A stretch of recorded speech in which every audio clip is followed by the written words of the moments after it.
नमस्कार। प्रभात साक्षी न्यूज नाटक और आप सभी का स्वागत है। नई दिल्ली में आयोजित ब्रिक्स राष्ट्रीय सुरक्षा सलाहकारों की 16वीं बैठक ऐसे समय में हो रही है जब दुनिया युद्ध, आर्थिक अस्थिरता, साइबर हमलों और बदलती वैश्विक शक्ति संरचना के बीच नई दिशा तलाश रही है।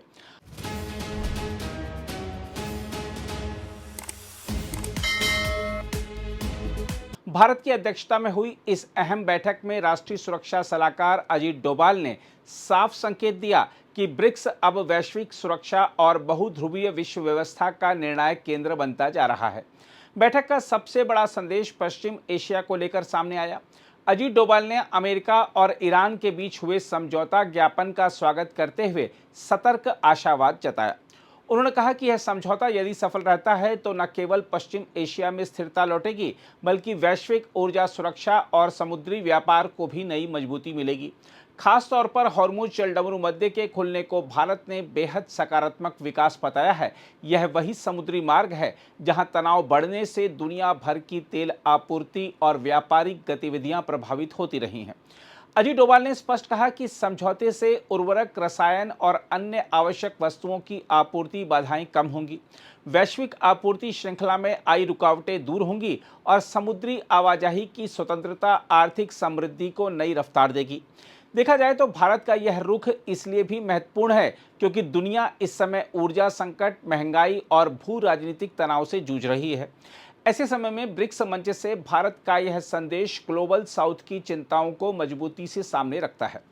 राष्ट्रीय सुरक्षा सलाहकार अजीत डोभाल ने अपने संबोधन में दुनिया के सामने खड़े गैर पारंपरिक सुरक्षा खतरों पर भी गंभीर चिंता जताई। उन्होंने कहा कि तेजी से डिजिटल होती दुनिया में साइबर हमले, छद्म आतंकवाद और विघटनकारी तकनीकें पारंपरिक सुरक्षा व्यवस्थाओं को चुनौती दे रही हैं।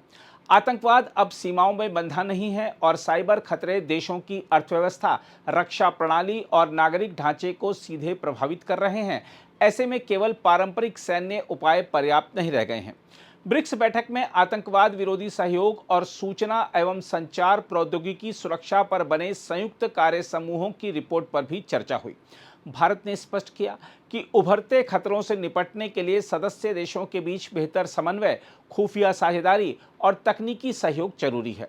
देखा जाए तो यह संदेश इसलिए भी अहम है क्योंकि एआई, डिजिटल जासूसी और साइबर युद्ध अब वैश्विक शक्ति संघर्ष के नए हथियार बन चुके हैं। अजीत डोभाल ने बहुपक्षवाद के कमजोर पड़ने पर चिंता जताते हुए कहा कि दुनिया की मौजूदा संस्थाएं तेजी से बदलते संकटों का प्रभावी समाधान देने में असफल साबित हो रही हैं।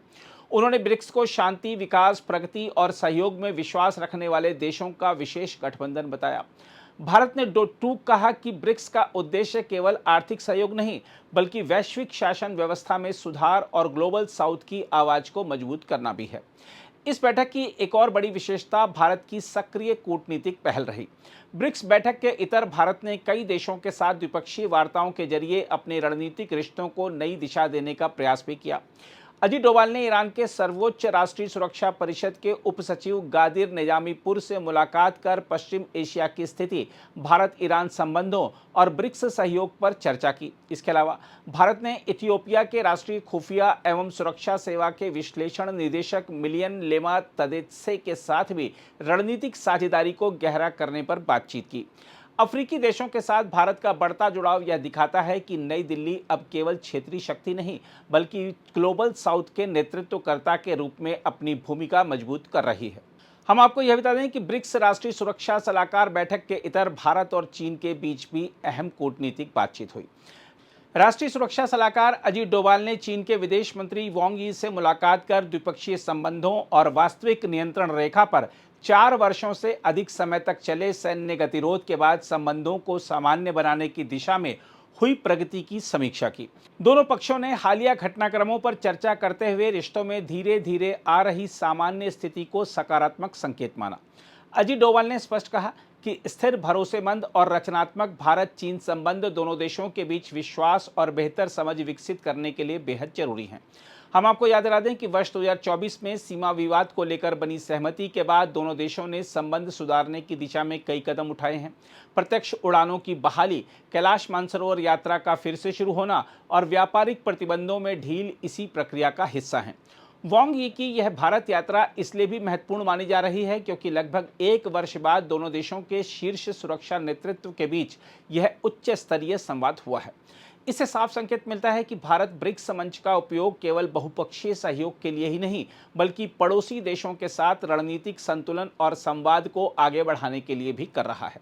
इसके अलावा रूस की सुरक्षा परिषद के सचिव सर्गेई शोइगु दक्षिण अफ्रीका, संयुक्त अरब अमीरात, मिस्र, इंडोनेशिया और अन्य सदस्य देशों के शीर्ष प्रतिनिधियों के साथ भी अहम द्विपक्षीय मुद्दों पर चर्चा की गई। भारत की अध्यक्षता में आयोजित यह सम्मेलन इसलिए भी खास रहा क्योंकि इस बार लचीलापन, नवाचार, सहयोग और सतत विकास को केंद्रीय विषय बनाया गया है।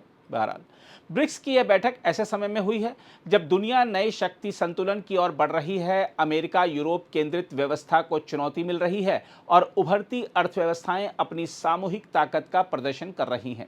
भारत ने इस मंच से यह संदेश देने में सफलता पाई कि भविष्य की वैश्विक राजनीति केवल सैन्य ताकत से तय नहीं होगी, बल्कि तकनीकी सुरक्षा, आर्थिक साझेदारी, ऊर्जा स्थिरता और बहुपक्षीय सहयोग ही नई विश्व व्यवस्था की दिशा तय करेंगे। अगर आप भी लेना चाहते हैं देश दुनिया की तमाम जानकारी तो आज ही सब्सक्राइब करें हमारे चैनल को। साथ ही नीचे दिए बेल आइकन को जरूर दबाएं ताकि हर अपडेट आप तक पहुंच सके।